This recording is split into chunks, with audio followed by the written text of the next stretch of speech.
सोचो एक dead body जो अंदर से बिल्कुल फ्रेश हो और जितना उसे एग्जामिनिंग करते जाओ उतने ही नए सीक्रेट मिलते जाए।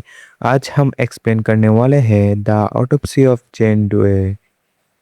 ये मूवी 2016 में आई हुई एक हॉरर मिस्ट्री मूवी है जिसका IMDb रेटिंग है 6.8।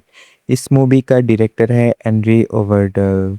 तो बिना किसी डिले की आज की स्टोरी शुरू करते हैं। The autopsy of Jane Doe movie की शुरू में हमें एक घर दिखाया जाता है जहाँ पर अभी अभी एक क्राइम हुआ होता है। पुलिस को उस घर पर बहुत सारी डेड बॉडीज मिलती है जिनको बेरहमी से मारा गया होता है। जब पुलिस घर के अंदर चेक करती है तो उन्हें एक लड़की की डेड बॉडी मिलती है जो नीचे दफन होता है, लेकिन उस बॉडी पर एक भी खरोच या कट नहीं होता है। ऐसा लगता है कि वो बस यहाँ आकर सो गई हो।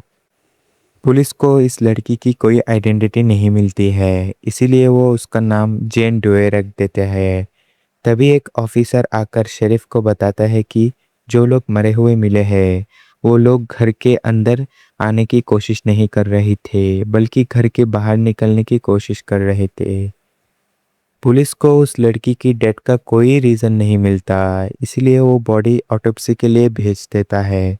इसी बीच हमें टॉमी और उसका बेटा ऑस्टिन दिखाया जाता है। दोनों एक जले हुए डेड बॉडी की पोस्टमार्टम कर रही होता है। ये उनका रोज का काम है। टॉमी की फैमिली बहुत सालों से ये काम करती आ रही है। टॉमी ने अपनी घर को ही ऑटोप्सी सेंटर बना दिया है। उसके बेटा ऑस्टिन भी कुछ सालों से फादर के साथ ये काम कर रहा है। वो दोनों एक आदमी का पोस्टमार्टम करके रिपोर्ट बना देता है। उसके बाद उस बॉडी को रेफ्रिजरेटर में रख देता है और चला जाता है। तभी ऑस्टिन की गर्लफ्रेंड एम्मा उससे मिलने आती है क्योंकि आज उन दोनों का मूवी देखने जाने का प्लान होता है। लेकिन एम्मा जिद करती है उसको डेड बॉडी को देखना है, पर ऑस्टिन उसको मना करते हैं क्योंकि उस डेड बॉडी को देखकर वो डर जाएगी। पर टॉमी बोलता है ठीक है, उसको डेड बॉडी दिखा दो। एम्मा एक बॉडी चूज करती है जिसके पैर में बेल बंधी होती है। वो बोलती है कि डेड बॉडी पर यह बेल क्यों बंधी है। टॉमी समझाता है कि पुराने टाइम में लोगों को ये क्लियर नहीं होता था कोई इंसान वाकई मर चुका है या सिर्फ कोमा में है, इसलिए लोग उसके पैर में एक घंटी बांध देता है ताकि अगर वो जिंदा हो और थोड़ा भी हिले तो घंटी बजती जाए। आज के टाइम में ये तरीका ज़्यादा यूज़ नहीं होता, पर टॉमी एक पुरानी सोच वाला इंसान है, इसीलिए वो अभी भी इसी तरीकों को मानता है। इसके बाद ऑस्टिन और एम्मा अपनी मूवी डेट के लिए निकल पड़ते हैं। तभी शेरिफ जैन डुए की बॉडी ऑटोप्सी के लिए यहाँ ले आता है। वो ऑस्टिन से पूछता है तुम्हारे फादर कहाँ हैं, मुझे उसके साथ एक बहुत इम्पोर्टेंट काम है। टॉमी शेरिफ को अंदर बुला लेता है। अब ऑस्टिन को लगता है शायद कोई इमरजेंसी केस है, इसीलिए वो एम्मा से माफ़ी मांगता है और कहता है कि शायद डैड को मेरी ज़रूरत पड़ सकती है, मुझे उनके पास जाना चाहिए। मैं ये केस जल्दी कंप्लीट करके तुम्हारे पास आ जाऊंगा। एम्मा कहती है कि मूवी के लिए उसका वेट करेगी। यह कहकर वो चला जाता है। ऑस्टिन अंदर जाता है। शेरिफ टॉमी को कहता है कि ये केस बहुत क्रिटिकल है, मुझे डेड बॉडी की रिपोर्ट सुबह तक चाहिए क्योंकि मुझे मीडिया को जवाब देना है। टॉमी ऑस्टिन से कहता है कि तुम अपनी गर्लफ्रेंड के साथ डेट पर चल जाओ, मैं ये काम अकेला ही संभाल लूँगा। ऑस्टिन कहता है कि वो बाद में डेट पर जाएगी। उसके बाद दोनों डुए की बॉडी ऑटोप्सी स्टार्ट करते हैं। उन्हें जेन के बॉडी पर कोई भी कट या खरोच नहीं मिलता है, लेकिन उसकी हड्डियां पूरी तरह फ्रैक्चर होता है। सबसे अजीब बात यह है कि बोन टूटने के बाद भी उसके हाथ पैर पे कोई निशान नहीं है। जब ऑस्टिन जेन का मुंह खोलता है तो उसकी टंग अंदर से कटी हुई मिलती है, लेकिन उस पर किसी एक्सटर्नल चीज का कट नहीं होता है। टॉमी कहता है कि शायद इस लड़की ने अपनी जुबान काट ली है। अब ऑस्टिन को जेन की मुंह में कुछ फंसा हुआ मिलता है। माइक्रोस्कोप से चेक करने पर पता चलता है कि वो एक रोप जैसा थ्रेड है। टॉमी उस थ्रेड को बाहर निकलकर लैब भेजने को बोलता है। तभी ऑस्टिन देखता है कि जेन की नाक से एक मक्खी बाहर निकलता है, साथ ही उसकी नाक से खून बहना शुरू हो जाता है। ये देखकर ऑस्टिन को मक्खी को हटा देता है और जेन की आंखें चेक करती है, जो बिल्कुल ग्रे शेड की होती है। टॉमी के हिसाब से किसी की आंखें ग्रे जो होती है तो इसका मतलब होता है कि उसकी मौत बहुत साल पहले हो चुकी है, लेकिन जेन की बॉडी को देखकर नहीं लगता जैसे वो कुछ घंटे पहले ही मरी हो। इसी बीच रेडियो पर गाना अपने आप चेंज हो जाता है, लेकिन दोनों इस बात को इग्नोर कर देते हैं। अभी तक दोनों को जेन की मौत का कोई रीज़न नहीं मिलता। टॉमी कहता है कि अब हमें उसके हार्ट और लंग्स चेक करना होगा, इसीलिए वो जेन के बॉडी को बीच से कट कर देती है। तभी रेडियो पर फिर से गाना बजने लगती है, जिसकी लिरिक्स होती है, open your heart, let the sunshine इन। ऐसे लगता है कि कोई जेन्स के बॉडी को कट करने से रोक रही हो, लेकिन इस बार भी टॉमी इग्नोर कर देती है और वो उसके बॉडी को कट कर देता है। वो देखता है जेन के बॉडी के अंदर से बहुत बुरी तरह जली हुई है। उसके हार्ट, लंग्स और स्किन सब बर्न्ड कंडीशन में है।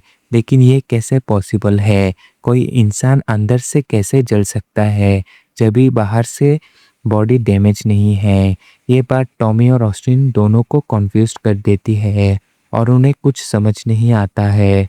तभी ऑस्टिन को ऐसी पाइप से कुछ आवाज़ सुनाई देती है। वो जाकर देखता है तो उसे पाइप के अंदर के डेड कैट मिलता है, जो इस बात से बहुत अपसेट हो जाता है।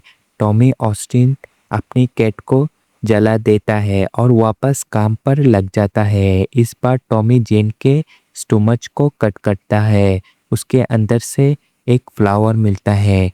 बुक चेक करने पर पता चलता है कि ये फ्लावर किसी भी इंसान को पैरासाइट कर सकता है, लेकिन ये फ्लावर यहाँ मिलना बहुत रेयर होता है क्योंकि सिर्फ ये नॉर्थस्ट्रीन कंट्रीज में मिलता है और अब शायद वहाँ भी अवेलेबल नहीं हो। इससे टॉमी को लगता है जेन शायद नॉर्थस्ट्रीन रिलीजन से बिलोंग करती है। उसके बाद टॉमी जब जेन के स्टोमच को और डीप कट करता है तो उसके अंदर बहुत पुरानी पीस ऑफ क्लॉथ मिलता है। उसके अंदर जेन की टूटे हुए दांत मिलते हैं। उस क्लॉथ पर एक अजीब से निशान बना होता है, साथ ही उस पर कुछ रोमन नंबर्स लिखे हुए होते हैं।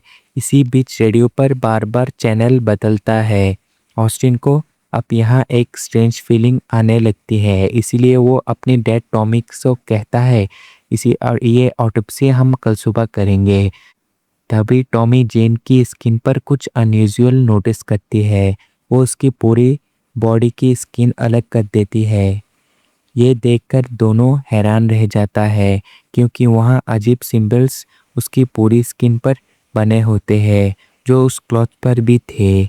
ऑस्टिन कहता है कि किसी इंसान के अंदर वाली स्किन पर कुछ ऐसा कौन लिख सकता है, ये बिल्कुल अनबिलीवेबल है। तभी अचानक यहाँ की सारी लाइट चली जाती है। टॉमी और ऑस्टिन को समझ नहीं आता क्या हो रहा है। टॉमी बैकअप लाइट्स ऑन करती है और देखता है कि सारी डेड बॉडीज यहाँ से गायब हो चुकी है। वो ऑस्टिन से कहता है कि यहाँ से जल्दी निकल जाए। दोनों ऊपर जाने लगते हैं, लेकिन लिफ्ट काम नहीं करता, इसीलिए वो सीढ़ियों का इस्तेमाल करने चाहती है। बाहर जाने वाले गेट पर एक पेड़ गिरने की वजह से वहाँ जा नहीं सकते। वो दरवाज़ा लॉक हो चुका है। टॉमी अपने ऑफिस रूम में जाकर दरवाज़ा लॉक कर लेता है और पुलिस को कॉल करने की कोशिश करता है, लेकिन नेटवर्क नहीं आता है। तभी उन्हें बाहर से बेल बजने की आवाज़ सुनाई देती है। ये सुनते ही दोनों की चेहरे सफ़ेद पड़ जाती है क्योंकि बेल डेड बॉडीज़ को साथ जुड़ी हुई थी। तभी एक अजीब फोर्स टॉमी को पीछे खींच लेता है और उसके स्टोमच पर छोटा सा कट लग जाता है। ऑस्टिन तुरंत टॉमी को संभलता है और कहता है ये सब जेन की बॉडी की वजह से हो रहा है। जब हम उसकी बॉडी को डिस्टर्ब कर रहे थे तब वो हमें रोकने की कोशिश कर रही थी। जो बिल्कुल हमें उसकी बॉडी से मिला है। लगता है उसके साथ कोई रिचुअल हुआ था, इसी वजह से अब ये सब कर रही है। और हमें उसकी स्किन पर वो सिंबल्स देखे थे, ये शायद विचक्राफ्ट है। दोनों वापस ऑटोप्सी रूम में जाता है, तभी डोर अपने आप क्लोज हो जाता है और बेल की आवाज़ फिर से आती है। जब ऑस्टिन एक्स से डोर तोड़ देता है तो दोनों का दिल हिल जाता है, क्योंकि वही डेड बॉडीज बाहर खड़ी होती है जिसका पोस्टमार्टम उन्होंने किया था। इसके बाद वो डिसाइड करती है कि जेन की बॉडी को जला देगी। जैसे ही वो उसे आग लगाती है, उसकी बॉडी पूरी आग को अपने अंदर ले लेता है। उस पर जलने की कोई निशान नहीं आता। तभी टॉमी को लिफ्ट चलने की आवाज़ सुनाई देती है और दोनों उस तरफ भागते हैं, लेकिन लिफ्ट का डोर क्लोज नहीं होता। टॉमी को एक शैडो उनकी तरफ आते हुए नजर आती है। वो बिना सोचे ऑस्टिन से एक्स ले लेता है और उस शैडो पर अटैक कर देता है। तभी वो बाहर जाकर देखती है तो ये ऑस्टिन की गर्लफ्रेंड एमा की डेड बॉडी मिलती है। मतलब वो शैडो किसी और की नहीं, एमा की ही थी, जो वापस यहाँ आई थी। टॉमी ऑस्टिन से माफ़ी मांगता है और एमा की मौत के बाद लिफ्ट तक ले जाया जाता है। वो बहुत ज़्यादा दुखी हो जाता है।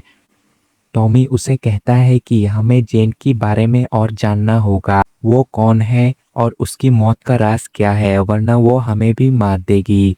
इतना देखकर दोनों वापस ऑटोप्सी रूम में चला जाता है और जेन की बॉडी का एनालिसिस कंटिन्यू करती है।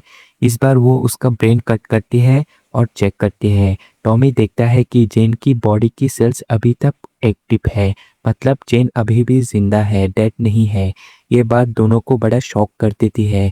शायद इसी वजह से उन्हें उसकी डेथ का प्रॉपर रीज़न नहीं मिल रहा था। अब टॉमी उस क्लॉथ को ध्यान से चेक करती है जो जेन के स्टोमच से मिला था। उस पर लेविटिकस 20 और 16 सेंचुरी लिखा होता है। लेविटिकस 20 बाइबल का एक चैप्टर है जो विचेस को मारने के बारे में है।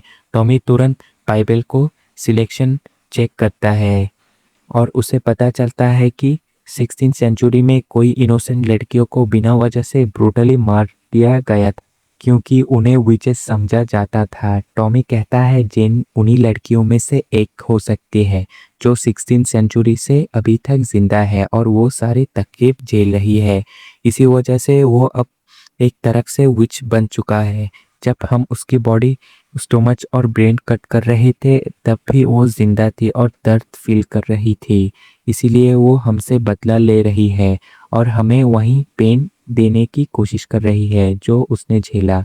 जेन अब हमें छोड़ने वाली नहीं है। इसी वक्त बॉडीज वापस वहाँ आने लगती हैं। टॉमी जेन की आंखों में देखकर कहता है, प्लीज मेरे बेटे को छोड़ दो, तुम मुझे जो चाहो कर लो। जैसे ही वो ये कहता है टॉमी की हाथ पैर टूटने लगते हैं अचानक से, बिल्कुल वैसे जैसे जेन की हाथ और पैर टूटी हुई थी। उसका बॉडी अंदर से जलने लगती है जबकि जेन का बॉडी वापस ठीक होने लगती है। दर्द से तड़पकर टॉमी ऑस्टिन से कहता है, प्लीज मुझे मार दो, और रोते हुए ऑस्टिन अपने डेड टॉमी को मार देती है। तभी उससे ऊपर से एक आवाज़ सुनाई देती है। वो जल्दी से ऊपर गेट की तरफ जाती है, लेकिन वहां जाते ही वो आवाज़ बंद हो जाता है और गेट लॉक हो जाता है। पीछे मुड़कर देखते हैं टॉमी की डेड बॉडी वहां पर आ चुका थी, जिसको देखकर वो डर जाता है और स्लिप होकर नीचे गिर जाता है और उसकी भी मौत हो जाता है। तभी सुबह होने लगती है। सुबह शेरिफ कुछ लोगों के साथ वहां आती है जेन की ऑटोप्सी रिपोर्ट लेने के लिए, लेकिन उन्हें टॉमी और ऑस्टिन की डेड बॉडीज मिलती है और अच्छी तरह चेक करने के बाद शेरिफ को समझ आती है ये वही सेम क्राइम सीन है जहां से पहले जेन की बॉडी मिली थी। वो देखता है जेन की बॉडी अभी भी बिल्कुल नॉर्मल है, उस पर एक खरोच भी नहीं है। इसके बाद जेन की बॉडी दूसरी जगह ऑटोप्सी के लिए भेज देता है। एम्बुलेंस के अंदर जेन की बॉडी थोड़ी सी मूव करती हुई दिखाया जाता है, मतलब अभी भी डेथ्स नहीं हुई जेन की। और ये मौत का खेल आगे फिर से चलेगा, क्योंकि जितना उसको दर्द दोगे तुम, उतना दर्द वो वापस तुम्हें भी देगी, क्योंकि वो अंदर से अभी भी जिंदा है।